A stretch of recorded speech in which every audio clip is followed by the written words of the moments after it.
Hey y'all, how y'all doing? Many of you from the chat know me as Jim S.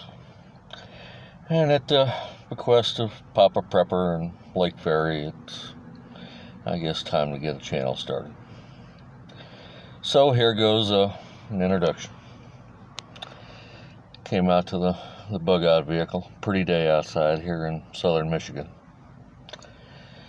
I'm an old man, 51, be 52 in November. Still wondering where the last 30 years have gone. Mentally don't feel much different than I did in my late teens, early 20s, but the body is sure telling me a different story. The joys of scoliosis and kidney disease and all that neat stuff. So, working on disability, or trying to anyway. I've been fighting with Social Security for a good while now. Any of you that have had battles with them know what I'm talking about. Got off the road from delivery services back in 2014 or 15. Hence my knowledge of trucking and delivery services and all that sort of neat stuff. All the mess that goes with that: maintenance, fuel, insurance, oil changes, all that kind of neat stuff.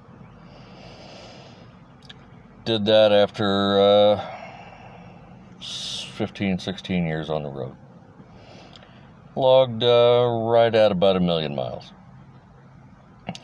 So, experienced my share, seen enough snow and hail and ice and all that. So, now I get to sit back and smile and watch everybody else have a bad time with it. And enjoying the insane gas prices right now too. Last I saw, $2.87 or so here in southern Michigan. When I was still driving, I was burning probably 100 gallons a week. So multiply that by the price of fuel, and y'all will see what I was spending on fuel. Do not miss them days at all. My interest in the prepping community is largely radio related. That started for me back in 1980 when my dad put a CB on the car. And he eventually upgraded to a base station and all that. And the CB craze was still going on, so still a good number of people out there to talk to. That has dropped off a good bit, especially the last 10 or 15 years or so. The advent of cell phones has not helped that. But anyway, got tired of some of the childish mess on CB in the mid-'80s. And in '86, July, passed my novice amateur license. Back in them days, it was a 5-word a minute Morse code requirement and a 25 or 30 question written test. Wasn't bad. The Morse code part of it was the worst. Learning it was the bad stuff. Ironically, back then, for novices to get on the air, it was Morse code only. There were no voice privileges for hams at that time. That didn't change until about a year after I got my license. Something they called novice enhancement. Trying to get new people into the hobby and whatnot. Gave them voice privileges and all that. And that helped a little bit. At least until the advent of the no-code license in, I believe that was 1991. Then we had a tremendous influx of hams into the hobby. And that lasted, 10 or 15 years. Licenses are good in the amateur service for 10 years. And I guess the new wore off, and people lost interest, and a bunch of it started to wane. But there's still plenty of us around. some of us old diehard hacks that still enjoy it. I was opposed to the helicoidal license when it first came out, figuring it would let some of the rougher element into the hobby and everything, and did not think it was a good thing. But looking back on that, I don't think it hurt the hobby. Brought a lot of new people in, and now there's people in there that want to actually learn Morse and enjoy it and do it because they want to rather than because they have to. Although I do have to say that I think the only reason I partake in it now is because I was forced to learn it to get my ticket. Hadn't I been made to do it, I don't think I don't know. Don't know that I'd be as active with it as I am now. Morse is now one of my favorite modes, and I'm fairly proficient. 35 words a minute. I'm at about 80%. I can carry a conversation at that speed. Start getting faster than that, and I start having problems. At about 40, I'm 50%.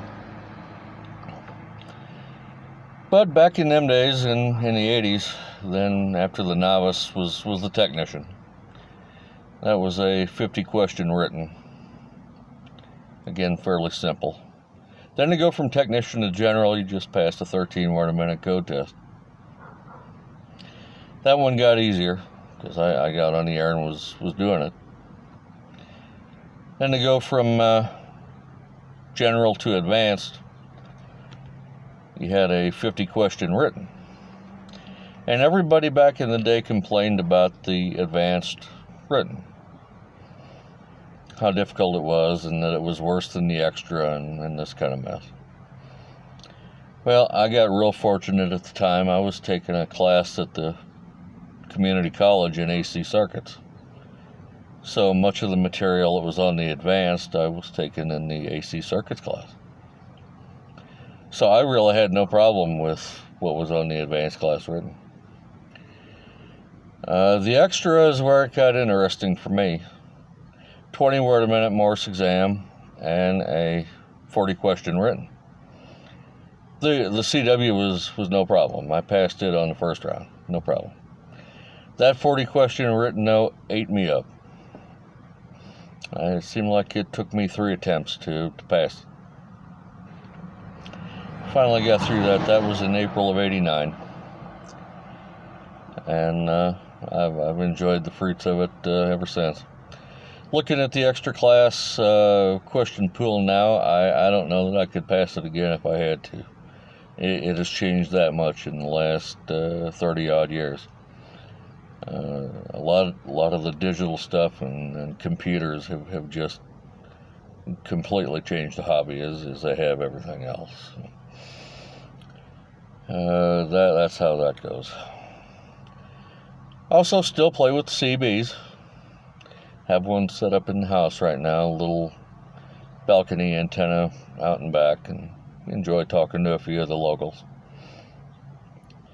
And have the Baofeng radio, so I talk to the local hams there as well. That's a lot of fun. The Southern Michigan Amateur Radio Society or something is who I'm talking to right now. And yes, I'm out of state. I grew up in southern Illinois, southwestern Illinois, a city called Belleville, where I was born and raised. Spent the last 10 years in a town called Caseyville. And through a wild string of events, I find myself here in Michigan. The last 3 years have been kind of a booger bear. Lost my wife in 19, girlfriend in mid-20, and my mom in early 20, right before the global sickness took over everything. My mom was 85 and battled Alzheimer's, and she was also bipolar. So that one was a bittersweet pill to swallow. I miss her terribly, but I feel like if heaven and everything is real, then she's there with the angels and everything's cool there, and I feel like I'll catch up with her at some point.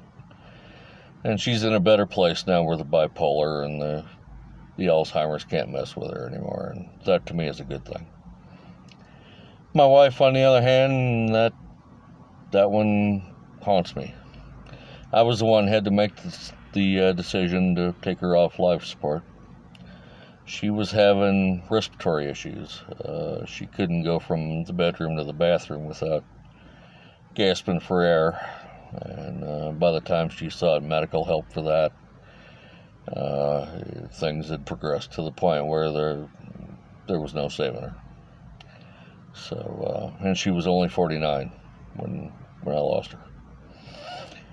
So, my questions with Christianity and everything weigh right there. The sort of where is God and what is going on, and I really can't understand a lot of that. Amazing how perspectives change through the years. I remember going through my teens and my 20s, thinking I had all this figured out, and now here I am in the 50s, and I have far more questions than I do answers. Anyway, let me know what y'all think. Some topics in amateur radio, shortwave listening, CBs, trucking, logistics, any of that sort of thing. Be interested to hear from everybody.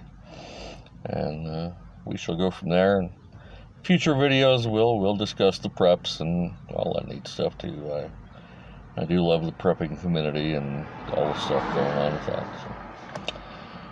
This is it for now. Jimbo out. I will talk to y'all later.